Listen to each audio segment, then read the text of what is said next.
Hello and welcome guys एक और नए वीडियो में। ये वीडियो काफ़ी इंटरेस्टिंग होने वाला है, तो वीडियो को एंड तक ज़रूर देखिए। आज हम बात करने वाले हैं हाउ अ कंप्यूटर वर्क्स और इसकी समझ होना कितना बड़ा रोल प्ले करती है इथिकल हैकिंग फील्ड में, वो भी जान लेंगे। जैसे कि आपको पता ही होगा कि इथिकल हैकिंग क्या है, और अगर नहीं पता है तो मैंने एक वीडियो बनाई थी जिसकी लिंक मैं नीचे डिस्क्रिप्शन में दे दूंगा, वहाँ पे जाके आप देख सकते हैं।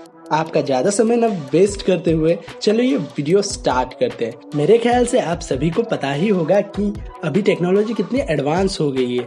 जो चीज़ें करने के लिए बड़ी मशीन्स लगती थी, आज वही सारी चीज़ें एक छोटा सा स्मार्टफोन कर देता है। इस वीडियो में हम सीखेंगे कि कंप्यूटर कैसे इंटरेक्ट करता है और कैसे सॉफ्टवेयर काम करते हैं। इससे आप एक्सपर्ट तो नहीं बन पाओगे, पर आप चीज़ों को बेहतर तरीके से समझ पाओगे और उनके प्रॉब्लम को सॉल्व कर पाओगे।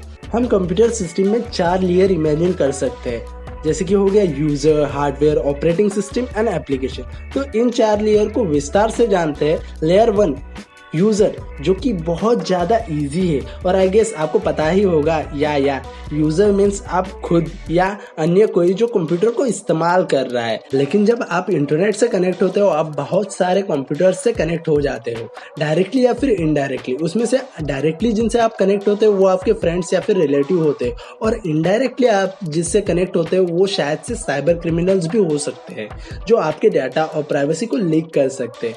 अब लेयर 2 को समझते हैं, जो है हार्डवेयर। अगर हार्डवेयर की बात करें तो वो फिजिकल पार्ट्स होते हैं कंप्यूटर के। अगर इसको पूरा देखना चाहेंगे तो वीडियो कम पड़ जाएगी, लेकिन फिर भी कुछ इंपॉर्टेंट पार्ट जान लेते हैं जो हम देख सकते हैं, जैसे कि मॉनिटर हो गया, कीबोर्ड हो गया, माउस हो गया, सीपीयू हो गया और प्रिंटर हो गया। अब आप जो कमांड देते हो उसे पहुंचाने का काम केबल्स करते हैं। अभी की बात करें तो वायरलेस का जमाना है, ब्लूटूथ या फिर वाईफाई का भी इस्तेमाल कर सकते हैं। अभी के लिए हम केबल को कंसिडर करते हैं कनेक्शन के लिए।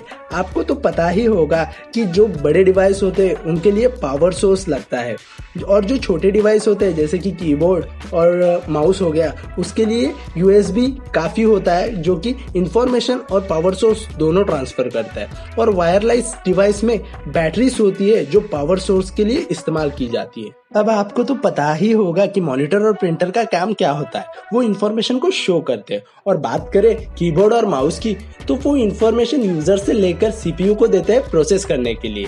और Ethernet cables internet connection provide करते हैं। अब आपको तो पता ही होगा इंटरनेट से हम क्या क्या कर सकते हैं। अब थोड़ा सीपीयू के अंदर झांक लेते हैं। उसके अंदर एक बड़ी सी ग्रीन कलर की प्लेट रहती है, उसमें बहुत सारे हार्डवेयर कनेक्टेड रहते हैं। उसे हम मदरबोर्ड कहते हैं। मदरबोर्ड के ऊपर फैन होता है, उसके नीचे सीपीयू रहता है, उसे आप कंप्यूटर का दिमाग भी कह सकते हैं। सारी चीज़ें वही प्रोसेस होती है। उसके बगल में छोटे कार्ड्स दिखाई देंगे जिसे रैम कहते हैं, जो सीपीयू के लिए कंटेंट प्रोवाइड करते हैं। पावर बटन के पास में हार्ड ड्राइव और सीडी ड्राइव होती है। Hard drive primary memory source storage होता है, एग्जांपल के लिए सी ड्राइव। आपको तो आइडिया लग ही गया होगा कि मैं क्या बात करना चाहता हूँ। सीडी और डीवीडी ड्राइव के जगह पर हम यूएसबी या फिर पेन ड्राइव का भी इस्तेमाल कर सकते हैं। वो भी वही काम करता है जो एक सीडी और डीवीडी ड्राइव करती है। मेमोरी या फिर रैम इसमें की इन्फो इमीडिएटली कंप्यूटर इस्तेमाल कर सकता है बिना किसी लोड के। वही स्टोरेज में बहुत सारी चीज़ें रहती है जिसका एक्सेस एक कंप्यूटर को रहता है, लेकिन वो तुरंत ही इस्तेमाल नहीं कर सकता। वो पहले लोड होगी फिर डिस्प्ले होगी। तो जो स्टोरेज पार्ट रहता है उसमें से जो अपने को ओपन करना है उसे पहले रैम पे लोड किया जाता है, फिर वो डिस्प्ले होता है। आई थिंक अब आपका कंफ्यूजन रैम और स्टोरेज का क्लियर हो गया होगा। अभी भी कंफ्यूज हो? चलो तो फिर एक थॉट एक्सपेरिमेंट करते हैं। उसके लिए पहले आप अपनी आंखें बंद कर लो और आपके स्कूल की पहले टीचर को याद करने की कोशिश करो। चलो छोड़ो, अगर याद नहीं आ रही है तो अभी रिसेंट वाली टीचर को विजुअलाइज करो। कोई याद आई क्या? चलो अब अपनी आंखें खोल लो, अगर पहले से ही ना खोली हो तो। अब ये सोचो कि कितना टाइम हुआ उनसे मिलकर। लगभग 1 साल तो हो ही गया होगा। ये सारी चीज़ें आपके मेमोरी में स्टोर थी, उसको आपने आपके रैम में लोड किया, फिर आपको वो चीज़ याद आई। अब बात करते हैं इनपुट और आउटपुट बोर्ड की।